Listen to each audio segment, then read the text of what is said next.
हरिओम। स्वागत है आपका आपके अपने चैनल पावन गुरु भक्ति में। क्या आपने कभी सोचा है कि मनुष्य के जीवन में सबसे बड़ा सौभाग्य क्या है? धन दौलत मिल जाना, बड़ा घर मिल जाना, सफलता और प्रसिद्धि मिल जाना? नहीं, इन सबसे बड़ा सौभाग्य है सच्चे गुरु का मिल जाना। माता और पिता हमें यह शरीर देते हैं। माँ की कोख से हमारा जन्म होता है और पिता हमारा पालन पोषण करते हैं। वे हमें इस संसार में लेकर आते हैं, चलना सिखाते हैं, बोलना सिखाते हैं और जीवन की शुरुआती राह दिखाते हैं। लेकिन सच्चे गुरुदेव हमें ये समझाते हैं कि आखिर यह जीवन मिला किस लिए है। इसलिए संतों ने गुरु को दूसरा जन्म देने वाला कहा है। पहला जन्म हमें माता पिता से मिलता है और दूसरा जन्म तब माना जाता है जब गुरु हमारे भीतर सोई हुई चेतना को जगा देते हैं। जरा सोचिए, अगर माता पिता न होते तो हमारा यह शरीर ही नहीं होता। माँ ने हमें अपने गर्भ में महीनों तक रखा, हमारी छोटी सी जरूरत का भी ध्यान रखा। पिता ने अपने सामर्थ्य के अनुसार हमारा पालन पोषण और शिक्षा की जिम्मेदारी निभाई। हमारे जीवन में माता पिता का स्थान कोई नहीं ले सकता।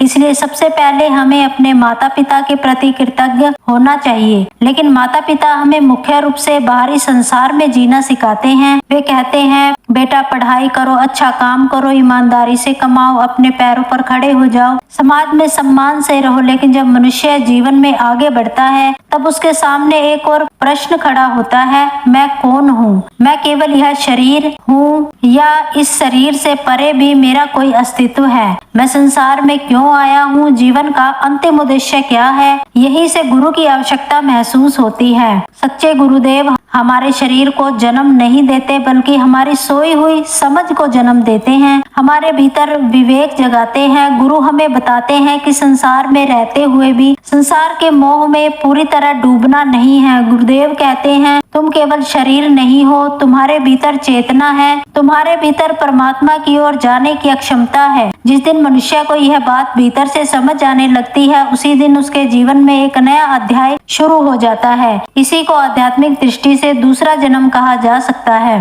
गुरु और दीपक का उदाहरण कल्पना कीजिए, एक कमरा वर्षों से अंधेरे में है। उस कमरे में बहुत सारी चीजें रखी हैं, लेकिन अंधेरे के कारण कुछ दिखाई नहीं देता। मनुष्य भी कभी कभी ऐसा ही होता है। उसके पास धन होता है, परिवार होता है, रिश्ते होते हैं, साधन होते हैं, लेकिन उसे अपने जीवन का वास्तविक उद्देश्य दिखाई ही नहीं देता। फिर कोई दीपक लेकर कमरे में प्रवेश करता है। दीपक ने कमरे की चीजों को बदला नहीं, उसने सिर्फ प्रकाश कर दिया। इसी तरह गुरु हमारे जीवन में प्रकाश करते हैं। गुरु हमारे लिए जीवन नहीं जीते, वे हमें जीवन को सही दृष्टि से देखना सिखाते हैं। गुरु मिलने के बाद क्या बदलता है? गुरु मिलने के बाद सबसे बड़ा परिवर्तन बाहर नहीं भीतर होना चाहिए। पहले छोटी सी बात पर क्रोध आता था, अब मनुष्य स्वयं को देखने लगता है। पहले कोई अपमान करता था तो घंटों मन दुखी रहता था, अब वह सोचता है, मुझे अपने मन को क्यों किसी दूसरे के हाथ में देना चाहिए। पहले सुख मिलने पर अहंकार होता था, अब वह समझता है कि सब कुछ ईश्वर की कृपा से है। पहले दुख आने पर मनुष्य टूट जाता था, अब वह कठिन परिस्थिति से भी सीखने की कोशिश करता है। यही गुरु कृपा से आने वाला आंतरिक परिवर्तन है। गुरु दूसरा जन्म देते हैं, इसका अर्थ यह नहीं कि गुरु माता पिता से बड़े हैं या माता पिता का स्थान लेने वाले हैं। माता पिता का ऋण अपनी जगह है, गुरु का ऋण अपनी जगह है। माता पिता ने हमें शरीर दिया, गुरु हमें उस शरीर और जीवन का सही उपयोग समझाते हैं। माता पिता ने हमें संसार दिखाया, गुरु हमें अपने भीतर देखने की दिशा दिखाते हैं। इसलिए दोनों के प्रति सम्मान होना चाहिए। गुरु का सबसे बड़ा उपकार यह नहीं कि वे हमारी हर इच्छा पूरी कर दें, गुरु का सबसे बड़ा उपकार यह है कि वे हमें ऐसी दृष्टि दे दें जिससे हम अपनी इच्छाओं के पीछे भागते हुए अपना पूरा जीवन न गवा दें। गुरु हमें बताते हैं, सुख आया है तो जाएगा, दुख आया है तो वह भी स्थायी नहीं है, प्रशंसा मिली है तो आलोचना भी मिलेगी, धन आया है तो एक दिन छूटेगा, शरीर मिला है तो एक दिन इसका अंत भी होगा। लेकिन इस पूरे परिवर्तन के बीच मनुष्य अपने वास्तविक स्वरूप को पहचानने का प्रयास कर सकता है। अगर जीवन में सच्चे गुरु का सानिध्य मिला है तो केवल गुरु की तस्वीर पर फूल चढ़ाना ही पर्याप्त नहीं, गुरु की बातों को जीवन में उतारना भी आवश्यक है। गुरु ने सत्य बोलने को कहा है तो सत्य बोलें, संयम रखने को कहा है तो संयम रखें, सेवा करने को कहा है तो सेवा करें,